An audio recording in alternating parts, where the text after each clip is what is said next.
Hello guys, in this episode we're going to be applying what we learned about the high range, the mid range, and the low range in terms of frequencies and how it affects the way that a microphone sounds. So we're going to switch over to this scene over here. We're going to be using this graphic EQ that allows us to see how we're changing this line around. Just know that EQ stands for equalizer, or what we're doing is equalization. Basically, equalization is the manipulation of sound using something like this device here, this EQ, and we can change specific frequencies to get a certain desired sound. So our certain desired sound is going to be something that's very orientated around the voice. And we're going to be using a style of EQ or equalization called subtractive EQ. All you need to know about subtractive EQ is that we're not going to be adding energy to the frequencies. So how would I kind of describe a little bit of that? Let's just see this little boost here. As I start to boost up to 12 dB, we're adding energy to the low end. And if I move this around, you'll notice that we're adding a lot of those. We're adding energy to everything in the frequency band here, going all the way up and down. And that's something that we don't typically like to do when we're EQing. The only reason why is because it can actually bring us a lot more closer to clipping and making the sound distorted or very gross, especially when we start to boost the low end a little too much. So what we want to do is use subtractive EQ. We're going to remove certain frequencies that we don't like and leave the frequencies that we do like. This way, we actually don't come to the issue of clipping or making the sound come closer to distorting and sounding very gross. So we're just going to be changing 4 values on this straight line graph here. Just know that there is going to be equalizers or EQs that are available on multiple softwares. Audacity has an EQ, Reaper has an EQ, and other DAWs or digital audio workstations, or advanced music softwares or sound editing softwares like Ableton Live or Logic, Pro Tools, GarageBand. They all have EQs of their own. And a graphic EQ is just like this one. We can visually see how we're changing our sounds. So I thought it would be useful to use a graphic EQ for the tutorial. So what we're going to do is we're going to apply a filter known as a low cut filter or a high pass filter. What we're basically doing is we're removing filtering out frequencies that are below the threshold that we're setting. And we are letting high frequencies above the filter to go through. So anything that's above 211, I'm letting it go through. Anything above 3000, I'm letting go through. And then everything that's below it, below that value that I set, we're cutting it out. And as you can notice, as I'm moving this around, up and down, it changes the way I sound, right? And basically what this is doing is it's removing all those frequencies that are right underneath it. And typically when we remove a lot of the bass, we lose a lot of body. We lose a lot of impact. We also lose basically a lot of what makes the voice sound like a human voice. It starts to sound closer to those like pilot headsets. So what we're going to do is we're going to use a standard, which is typically 80 hertz. So now you won't notice it because of my camera, but at around 80 hertz, we're going to start to see a little drop off, and it's going to curve very gently down, and it's going to go all the way down to -18, where basically all the frequencies under 80 hertz are going to be removed. So we're going to remove handling noise when we're tapping the microphone or the boom arm by accident. Now we're going to add something called a high cut filter. It works the exact same way as a low cut filter, but an opposite. We're just going to be removing whatever frequencies we set on the threshold that are above it. So if I had this set at 5,000, basically everything above 5,000 is removed. If I set it to 1,744 here, that means all the frequencies above it are removed, but everything below it are still allowed to exist. They're still energized. So we just want to de-energize frequencies around, I would say, 12,000 and above. So I'm just going to type that in here. 12,000. We're going to be on the edge. And now the final two dials here that we're going to change. We don't care about the last two. We just care about making 4 changes to my voice, just so you can give a little listen. So we want to affect frequencies that are between that 130 to 300 range, which is going to be like just in the middle of transitioning from the low end to the mid range. And this is going to be affecting the nasal qualities of my voice. I'm not actually currently listening to the changes I make. I just kind of remember this by heart, but I know that somewhere around 180, I think I have issues from my nasal qualities. So I'm going to just remove around 3 dB or 3 decibels of it. But you'll notice that we're affecting a lot more than just 180 hertz. We're affecting all the other frequencies that are neighboring it. Well, luckily enough, there's going to be a symbol Q here for some EQs. And moving this to a higher Q value is going to tighten up the graph. And if I lower it all the way down, we're going to be affecting a wider range of frequencies. In this case, it's going to sound like I have less impact to my voice. There's less body to my voice. But as soon as I start to increase the Q, I gain my body back. That kind of like emphasize low end, that my voice is it's the notable quality of my voice. So we just don't want some of the nasal qualities. So it might be at 180, it might be at 260 or something around here. But I would think that 180 should be good enough to remove. And then I can widen this to make it a little bit more natural. Now, the final frequency that we're going to want to look for is actually going to be what happens with our S's. So you can actually just say S, S, S, S. And what we're going to do is we're going to sweep. It's when we're moving a frequency up and down. How would I kind of show you that real quick? I'm just going to boost this. I'm just going to tighten this very, very tight.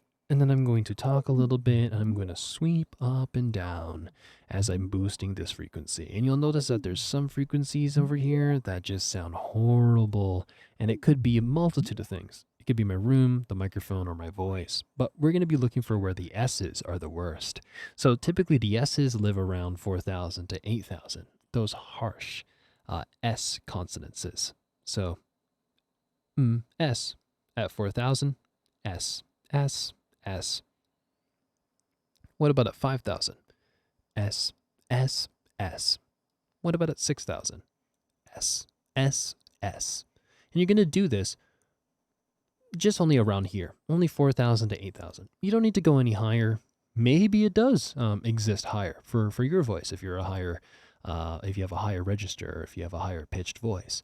So it might benefit you to go a little bit higher to see if there might be a difference. But I think at 8,000, that's where it's the worst. S, S, S.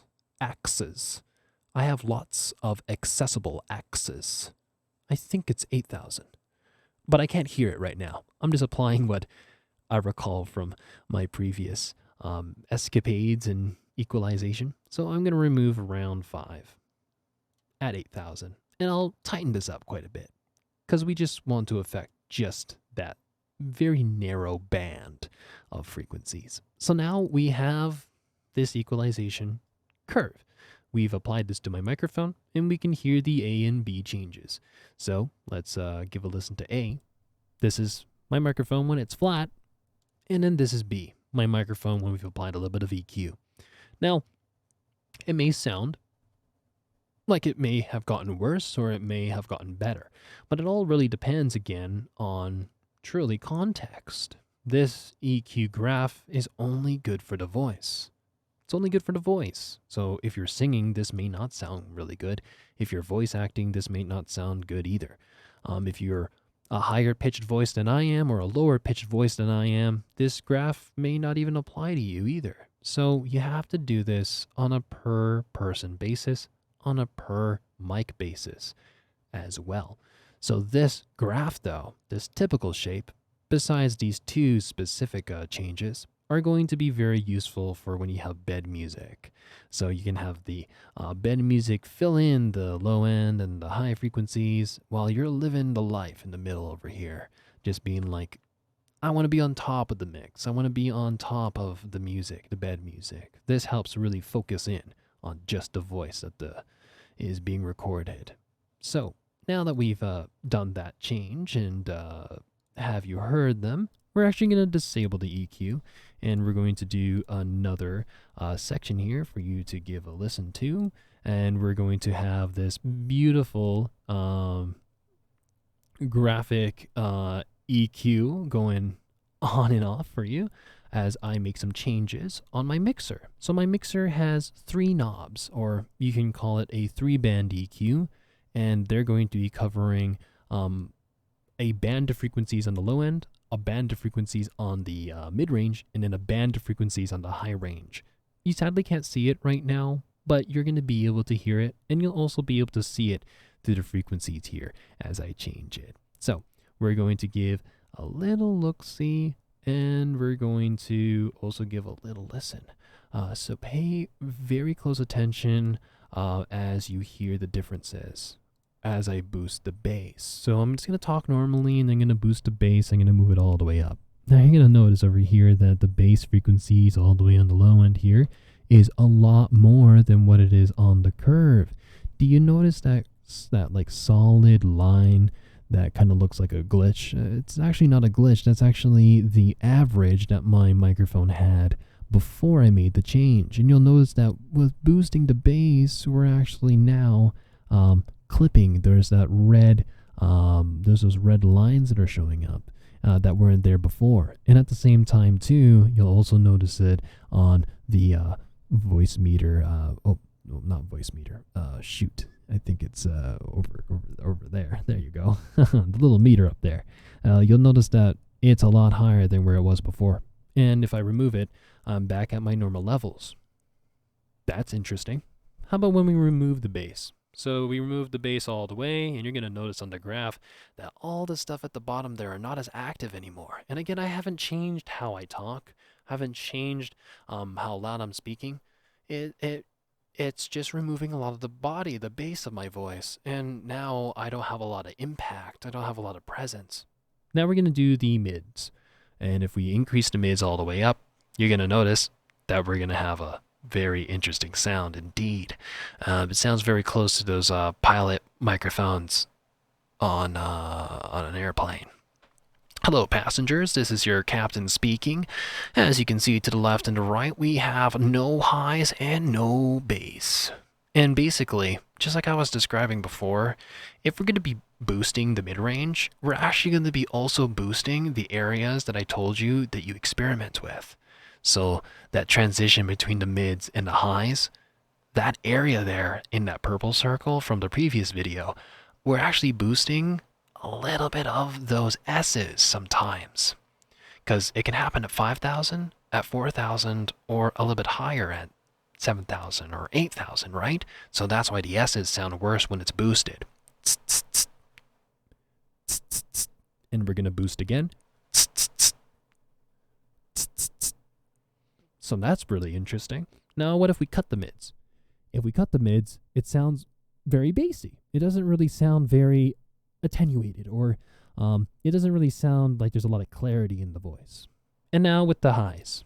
This is normal highs, and then we're going to boost the highs. And you guessed it, the S's or the T's are going to sound very horrible when these are boosted.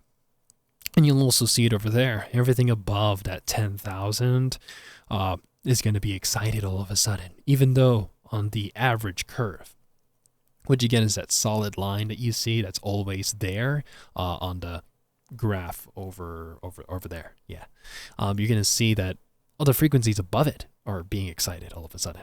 So let me do that S for you real quick.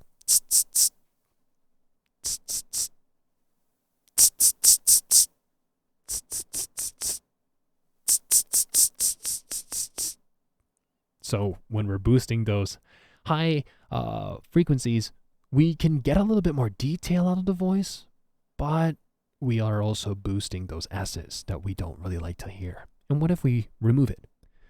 the voice may become unintelligible. Just like when we remove the mids, if we remove the highs, the bass frequencies just live, and then now you don't, it just doesn't sound very clear.